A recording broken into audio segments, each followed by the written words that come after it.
नसीहत न पिराई त मुंहिंजी तकरीर वरी कहिड़ो तो फ़ाइदो ॾे। सभ खां वॾी नसीहत मौत आहे। कफ़ा बिल मौत वाइज़ा। हबीबन करीम फरमाए त मौत जहिड़ो ॿियो को वाइज़ ॿी का नसीहत न आहे। ॾिसो असांजे घर जा भाती, असांजा वॾड़ा असांखे जन पालियो निभायो, असांखे वात जा गिर कढी खाराया, कीअं ओचितो हलिया विया, ख़बर न पई त कीअं जुदाई करे विया। हाणे तव्हां मिल्कियत ठाहियो था, ॾिसो महिनत सां था ठाहियो न, बनी वठो, दुकान ठाहियो, घर ठाहियो, केॾी महिनत जफ़ाकशी था कयो। इहो छॾणु को सवलो त न आहे। जेका शइ माण्हू मेड़े चूंडे महिनत सां ठाहे थो, इहा छॾणु माण्हू बस खां त कोन छॾींदो।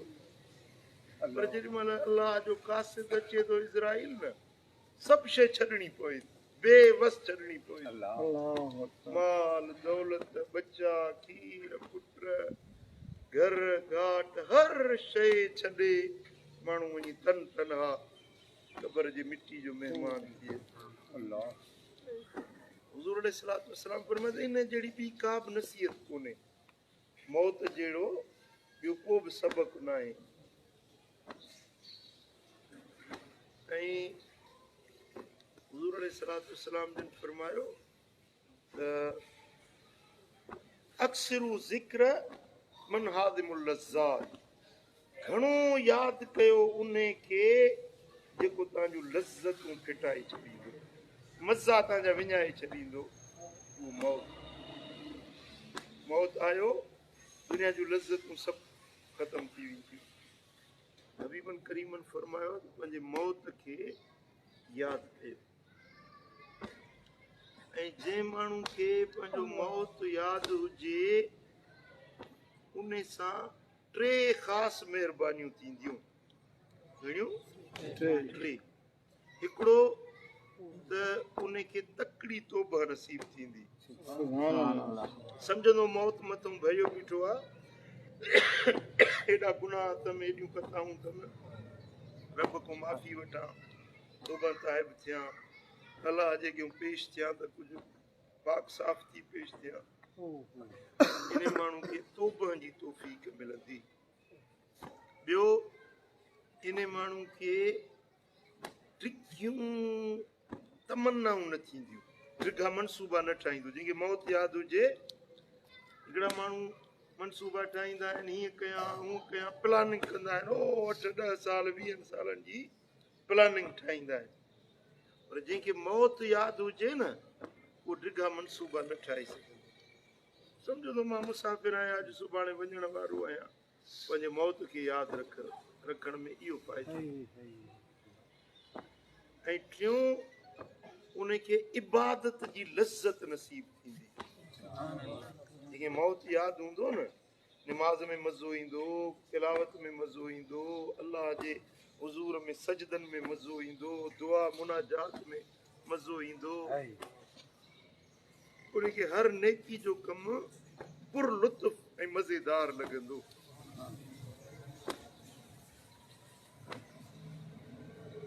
ऐं हबीबन करीमन फरमाए त जेको माण्हू पंहिंजे मौत खे रोज़ानो यादि रखे, उन खे क़यामत जे ॾियारे शहीदनि सां उथारियो वेंदो। वरी बिस्तर ते मरे, पर उनखे शहीदनि सां उथारियो वेंदो। यादि रखे। हिकिड़ा असाबी वेठा पाण में, हिकिड़े पुछो त तोखे पंहिंजे ज़िंदगी ते केतिरो भरोसो आहे? चई त मां गिरहो वात में विझी चॿाड़ियां थो। इहो भरोसो न आहे, ई त ॾींदुसि अलाए अॻे मौत अची वेंदो। चॿाड़ियल गिरहो, इहो गीत ॾेई अंदरि दाख़िल कंदुसि, अलाए अॻे मौत अची वेंदो। ॿिए चयो त तोखे एॾो पंहिंजे ज़िंदगी ते भरोसो आहे कि तूं भला कि मां अखि छिंबंदो आहियां या अखि ॿूट बि आहे वरी पट बि आहे न अखि छिंबण में ये पूटींदो आहियां ख़बर न आहे त इहा पट बि हले अॻे मौत अची हाँ? बनी इसराइल में हिकिड़ो आबिद हुयो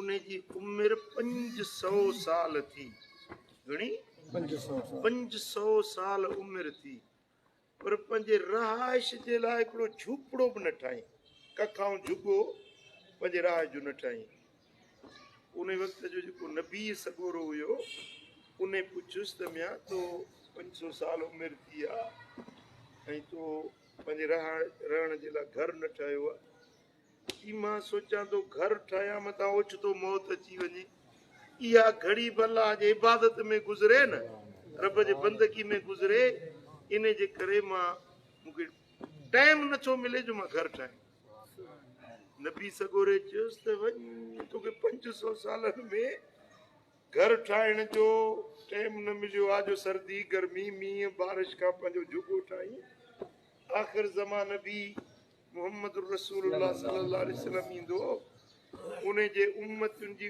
उमिरि 60-70 साल हूंदी पर वॾियूं इमारतूं ठाहींदा वॾियूं बिल्डिंगूं ठाहींदा ईअं त के बेवकूफ़ हूंदा जो 60-70 सालनि में एॾियूं इमारतूं ठाहींदा मूंखे ख़बर पवे त मुंहिंजी उमिरि आहे 60-70 साल त इहा सॼी ज़िंदगी मां हिकिड़े सजदे में गुज़ारे सजदे मां सिर मथे न खणा त मुंहिंजो मौत अची वञे अल्लाह हिकिड़ो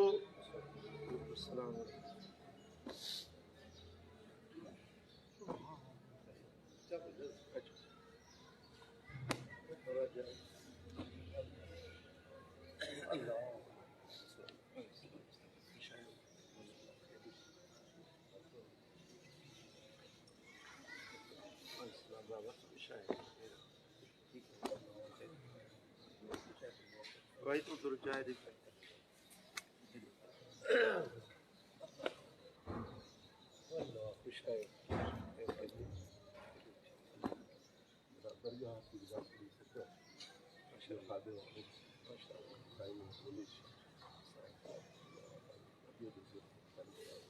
आज ज़िक्र जी चाशनी उनखे नसीब न थी सघंदी जंहिंखे मौत यादि हूंदो उनखे ज़िक्र जी लज़त नसीब थींदी तिलावत जो मज़ो ईंदो हिकिड़ो दुर्वेश हुयो कंहिं हजाम वटि आयो हजाम खां इहे समारत पियो कराए बुज़ुर्ग ज़िक्र पियो करे ला इलाहा इल्लल्लाह ला इलाहा इल्लल्लाह ला इलाहा इल्लल्लाह ज़िक्र जारी हो उन हजाम चयोसीं थोरो ज़िक्र बस कयो त मां इहे समारत थो कयां तव्हांजो चप न खपिजी पवे बुज़ुर्ग फरमाए त वाह तूं पंहिंजो कमु कर मूंखे पंहिंजो कमु करण ॾे चप कपिजी वियो त छुटी वेंदो पर जेका घड़ी मुंहिंजी गुज़री वई सा वरी न मूंखे मिली सघे जेका मुंहिंजी ज़िंदगी जी घड़ी ग़िफ़लत में गुज़री वई बग़ैर ज़िक्र जे गुज़री वई इहा घड़ी मूंखे ज़िंदगी में वरी न मिली सघे ॾिसो अलाह जे बाननि खे पंहिंजी ज़िंदगी जो केतिरो अहसासु हुयो ऐं हुज़ूर अलैहिस्सलातु वस्सलाम जन फरमायो लन यतहस्सर अहलुल जन्नत फिल जन्नत इल्ला अला साअतिन मदद बग़ैर ज़िक्रिल्लाह जॾहिं जन्नती जन्नत में पहुचंदा त बेहिश्त में का बि हसरत न हूंदी परेशानी या पिशेमानी का बि न हूंदी बसि हिकिड़ी शइ हूंदी जेका जन्नत में खुटकंदी पई इल्ला अला साअतिन मदद बग़ैर ज़िक्रिल्लाह उन घड़ीअ ते अरमान पियो थींदुनि त अल्लाह इहा घड़ी मुंहिंजी ग़िफ़लत में छो गुज़री हाओ जी इहा घड़ी बि ज़िक्र में गुज़रे हा हाओ जी इहा घड़ी बि अल्लाह जे यादि में गुज़रे हा इहा घड़ी इहो लम्हो जेको बग़ैर ज़िक्र जे गुज़रियो इन जी हसरत ऐं निदामत जन्नत में बि उन्हनि खे महसूसु थी मुंहिंजा दोस्तो अॼु असां वटि ज़िंदगी अलाह जेका ॾिनी आहे सा वॾी नेमत आहे वॾी गनीमत आहे जेके ज़िंदगी जा लम्हा रब असांखे नसीब कया आहिनि इहे घड़ियूं जेकॾहिं अलाह जे यादि में गुज़रनि रब जे ज़िक्र में गुज़रनि इहा ज़िंदगी असांजी सजाई आहे जेका चङे कम में गुज़रे मुंहिंजी गुज़ारिश इहा आहे त तव्हां पंहिंजी ज़िंदगी जो क़दुरु कयो पंहिंजी ज़िंदगी खे चङनि कमनि में गुज़ारियो, ग़िफ़लतुनि खां बचो, कोताहियुनि खां बचो। हर हर लम्हो तव्हांजो क़ीमती आहे जेको अलाह जे यादि में गुज़रियो। रब्बुल आलमीन असांखे इहा तौफ़ीक़ ॾिए पंहिंजी ज़िंदगी खे रब जे यादि में गुज़ारियो।